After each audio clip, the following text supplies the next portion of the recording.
اعوذ باللہ من الشیطان الرجیم بسم اللہ الرحمن الرحیم رب اشرح لی صدری ویسر لی امری واحلل عقدۃ من لسانی یفقہوا قولی۔ عزیز طلباء اور طالبات، السلام علیکم۔ میں محمد جواد اقبال، لیکچرر اردو، چناب کلک جھنگ آپ سے مخاطب ہوں۔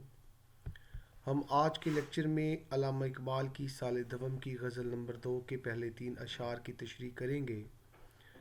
عزیز طلباء، اقبال اسم بامسمہ تھے، نام بھی اقبال اور کام بھی اقبال۔ ڈاکٹر طٰہٰ حسین آپ کی شاعری کے متعلق رقم طراز ہیں۔ میں اقبال کے سوا کسی شاعر سے واقف نہیں ہوں جو زندگی کی پہچان دینے والا، اس کی طرف بلانے والا، انسان کی عظمت اور دنیا میں اس کے مرتبے کے گیت گانے والا اور انسان کے دل میں امید، ہمت اور پیش قدمی کی جوت جگانے والا ہو۔ عزیز طلباء، اقبال کی شاعری عزم نو کی ترجمہ ہے، سچے جذبوں کی پہچان ہے، زیست کا حقیقی نشاں ہے، عمل کی تان باں ہے۔ اقبال کی شاعری قرآن کی ترجمہ ہے۔ اقبال کے نزدیک قرآن فکر سے زیادہ عمل کی تلقین کرتا ہے اور اقبال کی شاعری عمل کی جان ہے۔ اوروں کا پیام اور ہے، میرا پیام اور، عشق کے درد مند کا طرز کلام اور ہے۔ عزیز طلباء، اب ہم اس غزل کے اشعار کی تشریح کرتے ہیں۔ اس غزل کا پہلا شعر ہے: نہ تخت و تاج میں نہ لشکر و سپاہ میں ہے، جو بات مرد قلندر کی بارگاہ میں ہے۔ عزیز طلباء، تخت و تاج بادشاہت کے استعارے ہیں، جبکہ لشکر و سپاہ قوت، طاقت اور رعب اور دبدبے کے اشارے ہیں۔ مرد قلندر سے مراد علامہ اقبال کا حقیقی مرد مومن ہے۔ بارگاہ، محفل یا مجلس یا نگاہ کے معنوں میں، یعنی اللہ کے مرد مومن کی نگاہ میں حکومت و دولت اور ظاہری رعب و دبدبہ کی کوئی اہمیت نہیں ہوتی۔ علامہ اقبال مادیت پر روحانیت کو فوقیت دیتے ہیں۔ اصل چیز دنیاوی مال و متاع اور رعب و دبدبہ نہیں ہے، بلکہ اصل سرمایہ حیات اعلیٰ اخلاقی صفات ہوتی ہیں۔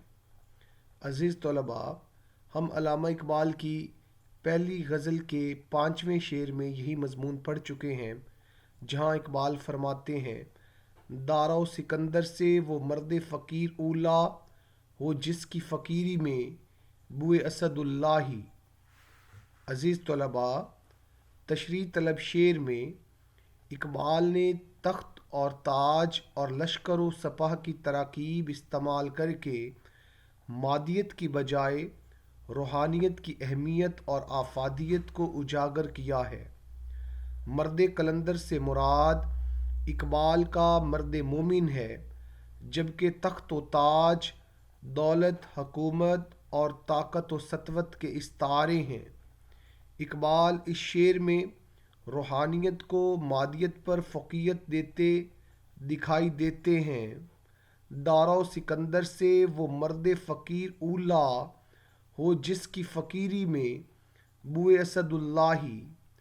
اقبال کے نزدیک ایک حقیقی مرد مومن کی اصل دولت من کی دولت ہوتی ہے۔ شاعر یہ پیغام دینا چاہتے ہیں کہ ظاہری رعب و دبدبہ اور مال و دولت کھوکھلی چیزیں ہیں، اصل صفات صبر، شجاعت، قناعت اور علم ہیں، جن کے ہوتے ہوئے ایک مرد قلندر تخت و تاج کو اپنے پاؤں کی ٹھوکر سمجھتا ہے۔ بقول شاعر، فقر سے معمور جو ہو جائیں، ان کی ٹھوکر پر تخت ہوتے ہیں۔ عزیز طلباء، بادشاہ جسموں پر حکومت کرتے ہیں، جبکہ قلندر دلوں پر حکومت کرتے ہیں۔ بقول اقبال، کہاں سے تو نے اے اقبال سیکھی ہے یہ درویشی کہ چرچا بادشاہوں میں ہے تیری درویشی کا؟ اللہ اللہ کیے جانے سے اللہ نہ ملے، اللہ والے ہیں جو اللہ سے ملا دیتے ہیں۔ ہم فقیروں سے دوستی کر لو، گر سکھا دیں گے بادشاہی کے۔ دارا و سکندر سے وہ مرد فقیر اولا ہو جس کی فقیری میں بوئے اسد اللہ، کوئی اندازہ کر سکتا ہے اس کے زور بازو کا کہ نگاہ مرد مومن سے بدل جاتی ہیں تقدیریں۔ تمنا درد دل کی ہو تو کر خدمت فقیروں کی، نہیں ملتا یہ گوہر بادشاہوں کے خزینوں میں۔ عزیز طلباء، علامہ اقبال نے واضح طور پر آج کے نوجوان کو اس شعر میں روحانیت کا درس دیا ہے۔ آج کا مسلمان نوجوان دولت، شہرت، طاقت اور حکومت کے پیچھے مارا مارا پھر رہا ہے۔ اقبال اسے سمجھانا اور یہ باور کروانا چاہتے ہیں کہ مرد مومن کی اصل دولت من کی دولت ہے۔ جب ایک مسلمان من کی دولت پاتا ہے تو اس کے آگے تخت و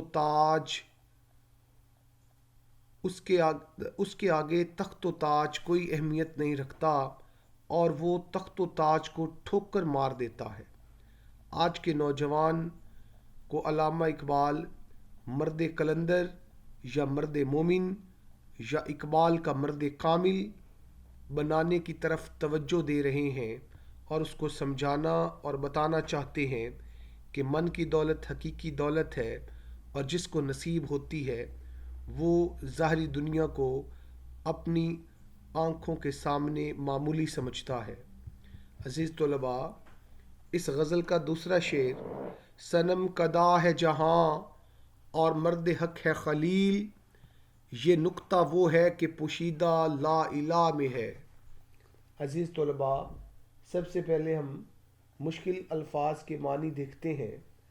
صنم کدا بت خانہ، مرد حق سچا آدمی، خلیل کا لفظی مطلب دوست، یہاں پہ خلیل تلمیح کے طور پر استعمال ہوا ہے۔ خلیل اللہ حضرت ابراہیم علیہ السلام کا لقب تھا، چونکہ آپ نے آزر کے بت قدے کو توڑا اس لیے مرد حق کہلائے اور خلیل اللہ کا لقب ملا۔ پوشیدہ چھپا ہوا، لا الہ اللہ کی وحدانیت، کلمہ طیبہ۔ اس دنیا کی مثال ایک بت قدے کی طرح ہے اور موجودہ دور میں حقیقی مرد خلیل وہی ہے جو آج کے بتوں کو پاش پاش کر دے۔ اللہ پر یقین ہی وہ روحانی قوت ہے جس سے انسان مادیت پرستی کے تمام بتوں کو پاش پاش کر سکتا ہے۔ عزیز طلباء، تشریح طلب شعر میں شاعر نے مرد خلیل کی تلمیح استعمال کر کے دور حاضر کے مرد مسلمان کو ایک اہم پیغام دیا ہے۔ مرد خلیل حضرت ابراہیم علیہ السلام کا لقب ہے، چونکہ انہوں نے آزر کے بت قدے کو پاش پاش کر کے اللہ کے دوست کا رتبہ پایا اور مرد خلیل کہلائے۔ اقبال کے نزدیک آج کے دور میں بھی حقیقی مرد خلیل وہ ہے جو موجودہ زمانے کے بتوں کو پاش پاش کر دے۔ یہ دور اپنے براہیم کی تلاش میں ہے۔ صنم کدا ہے جہاں لا الہ الا اللہ۔ آج بتوں کی نوعیت بدل چکی ہے۔ آج ہم ایک طرف دولت، شہرت، حکومت اور طاقت و سطوت کے بتوں کے پجاری ہیں تو دوسری طرف وطنیت، فرقہ پرستی، رنگ و نسل کے فرق اور ذات پات کے ظاہری بتوں کے پجاری بن چکے ہیں۔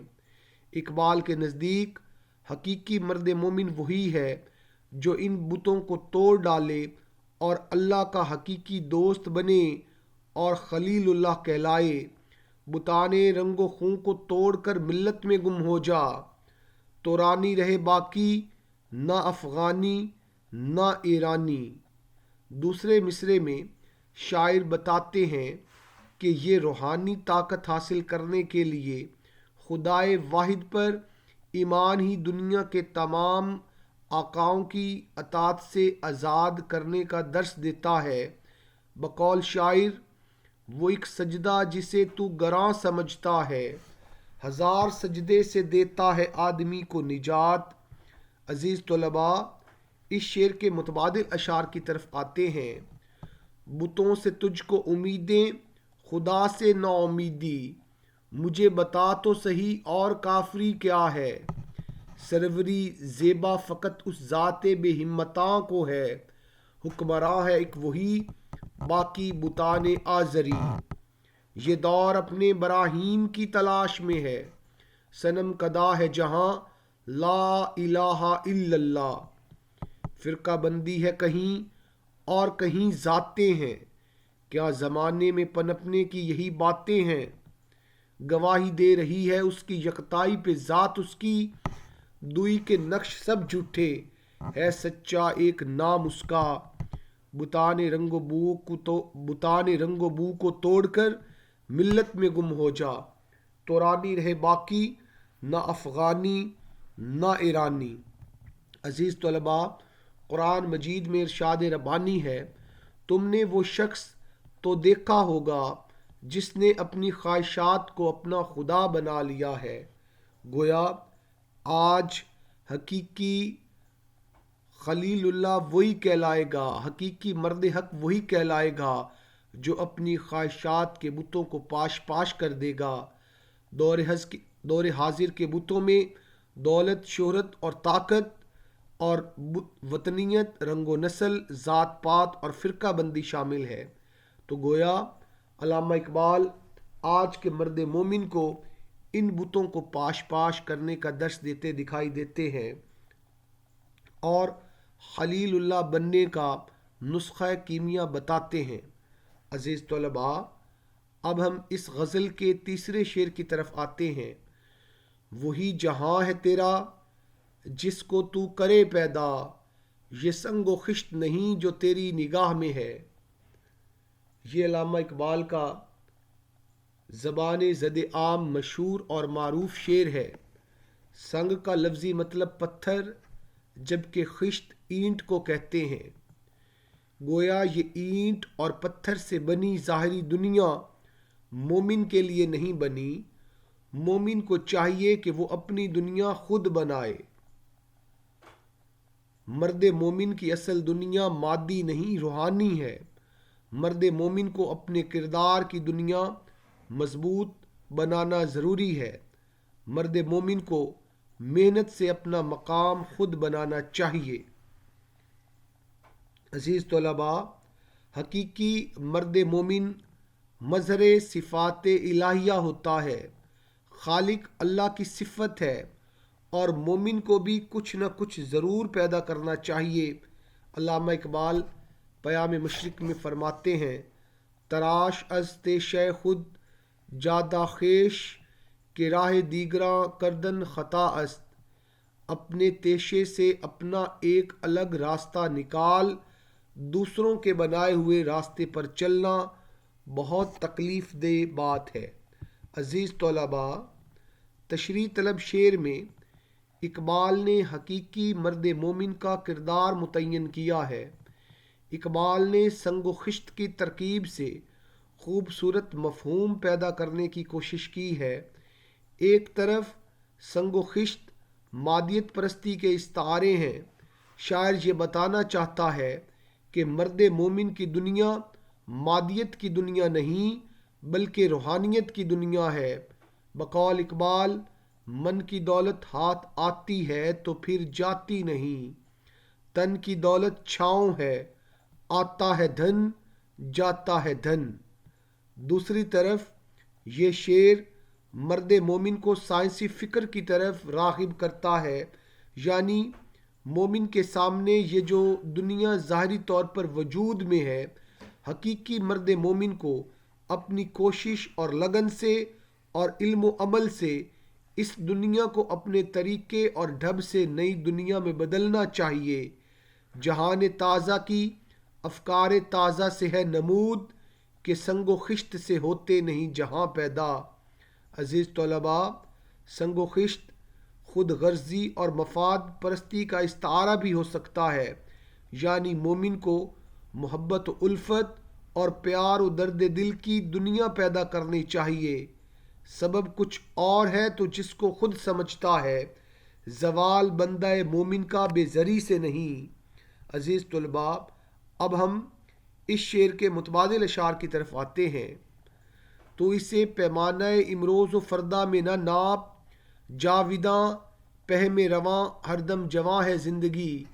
اپنی دنیا آپ پیدا کر اگر زندوں میں ہے، سر آدم ہے ضمیر کن فقاں ہے زندگی۔ من کی دولت ہاتھ آتی ہے تو پھر جاتی نہیں، تن کی دولت چھاؤں ہے، آتا ہے دھن جاتا ہے دھن۔ کافر کی یہ پہچان کہ آفاق میں گم ہے، مومن کی یہ پہچان کہ گم اس میں ہے آفاق۔ سبب کچھ اور ہے تو جس کو خود سمجھتا ہے، زوال بندہ مومن کا بے زری سے نہیں۔ خدا تجھے کسی طوفان سے آشنا کر دے کہ تیرے بحر کی موجوں میں اضطراب نہیں۔ خدا کے عاشق تو ہیں ہزاروں، بنوں میں پھرتے ہیں مارے مارے۔ میں اس کا بندہ بنوں گا جس کو خدا کے بندوں سے پیار ہوگا۔ عزیز طلباء، اس لیکچر میں ہم علامہ اقبال کے پہلے 3 اشعار کی تشریح کر چکے ہیں۔ امید ہے کہ اس مختصر لیکچر میں آپ علامہ اقبال کی غزل 2 کے پہلے 3 اشعار کی آگاہی حاصل کر چکے ہوں گے۔ ان اشعار کی تشریح کے متعلق کسی بھی قسم کے سوال کے لیے آپ میرے واٹس ایپ نمبر پر رابطہ کر سکتے ہیں۔ اپنا خیال رکھیے گا، دعاؤں میں یاد رکھیے گا۔ اللہ حافظ، فی امان اللہ۔